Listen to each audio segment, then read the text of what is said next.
Assalamualaikum warahmatullahi wabarakatuh. Perkenalkan, nama saya Barezi. Saya mahasiswa dari IAIN Langsa, Fakultas Ekonomi dan Bisnis Islam, Prodi Manajemen Zakat Wakaf.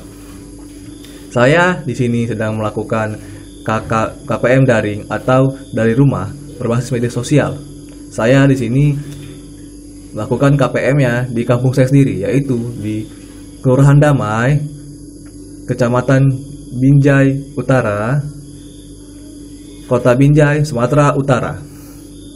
Di sini saya melakukan KPM daring berbasis media sosial. Saya berkunjung ke tempat-tempat di kampung saya. Salah satunya warga yang bernama Muksin. Dia seorang pelaku UMKM atau wirausaha yang bekerja di bidang reparasi kursi atau dibilang juga mebel. Bapak ini sudah menekuninya selama kurang lebih 25 tahun, dari dia lajang hingga sekarang, dan mempunyai anak 3. Salah satunya ada juga yang kuliah. Saya sempat mewawancarai dia. Dia berkata sangat berdampak sekali dalam penghasilan dan penurunan sekali dalam penghasilan. Dia sangat mengeluhkan sedikit masalah pemasukan karena harus lebih hemat-hemat sebelum masa Covid ini.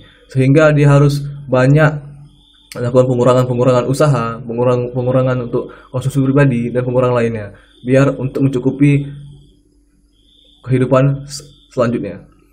Sehingga pengurangan juga pemasukan karena dampak Covid ini begitu luas dan merata. Nggak hanya dia saja, para petani yang dirasa saya, para tukang becak, para buruh lainnya pun merasakannya. Bahkan tempat saya, buruh pabrik juga banyak di PHK atau dirumahkan. Sehingga mereka sangat merasa kekurangan dalam pemasukan. Mereka harus banting tulang, harus banting setir dari buruh ke bangunan atau ke lainnya biar mencukupi kehidupannya masing-masing. Dan Bapak Musa sendiri, dia sangat bersyukur karena bisa melakukan banyak perubahan atau banyak inovasi-inovasi sendiri yang dia buatkan, seperti dia membuat kursi dari ban bekas yang semua total dari barang-barang bekas sendiri. Bahkan pun dia bisa membuat corongan pel yang begitu inovatif, dan itu bisa didaur ulang dari limbah-limbah yang ada. Dan dia sangat mengapresiasi atas kedatangan saya yang mau berkunjung ke masyarakat dan mau terjun langsung ke masyarakat. Kemudian saya juga mewawancarai para mahasiswa yang di sana. Mereka sangat mengeluhkan juga perihal perkuliahan daring yang kurang efisien dibilangnya, karena perkuliahan itu hanya masuk ketika ada jaringan. Ketika nggak ada jaringan, mereka akan tidak masuk, dan mereka kurang mengerti atas penjabarannya karena terkendala di jaringan yang kadang-kadang mati, kadang lancar, kadang pun nggak tahu gimana jadinya.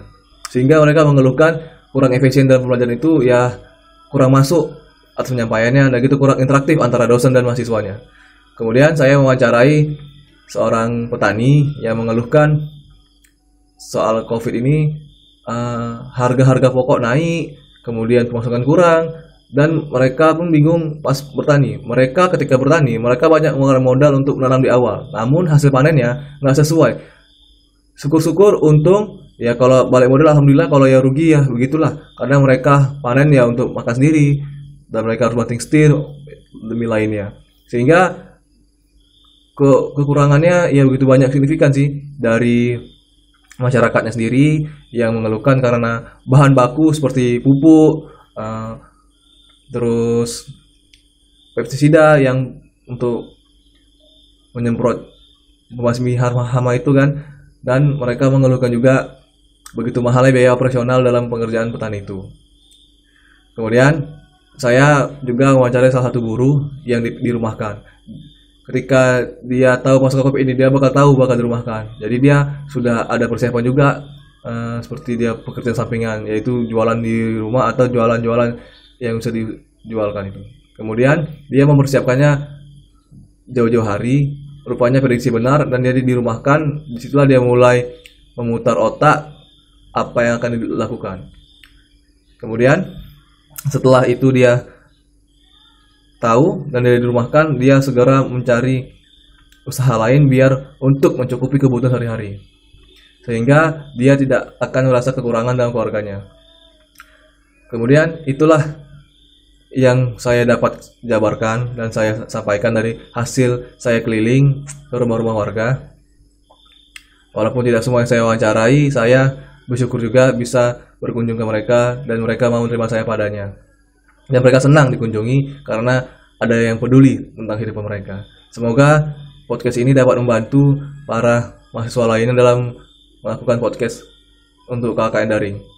Assalamualaikum warahmatullahi wabarakatuh. Saya Barezi Putra Santosa pamit undur diri.